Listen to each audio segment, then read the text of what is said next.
আপনাকে আমি ইতিমধ্যে কিন্তু পররাষ্ট্র মন্ত্রণালয়কে আমি এই ব্যাপারে নিয়ে কথা বলেছি।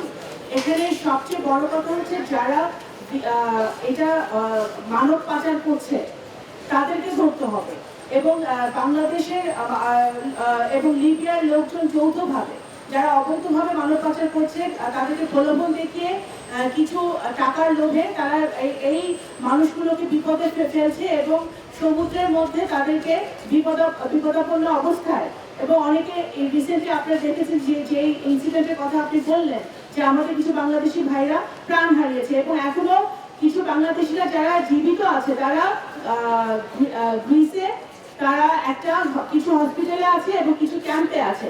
তাদেরকে আমরা কিভাবে ফেরত আনবো, পররাষ্ট্র মন্ত্রণালয় কিন্তু সেই কাজটি চালিয়ে যাচ্ছে গ্রিসের সরকারের সাথে কথা বলে। এটা সবচেয়ে এই সমস্যার গভীরে যেতে হবে, এবং এই যারা এই অনৈতিক অবৈধ কাজগুলো করছে, এই ক্রাইমগুলো কমিট করছে, তাদেরকে আমাদের ধরতে হবে যৌথভাবে। আপনার স্বপ্নগুলো আকাশ ছুবে প্রবাসীর হেলিকপ্টারের মাধ্যমে। বিয়ে, জন্মদিন অথবা যে কোনো বিশেষ প্রয়োজনে হেলিকপ্টার ভাড়া করতে যোগাযোগ করুন স্ক্রিনে দেয়া নাম্বারে। প্রবাসীর হেলিকপ্টার, নিরাপদ ও সাশ্রয়ী বাহনের বিশ্বস্ত নাম।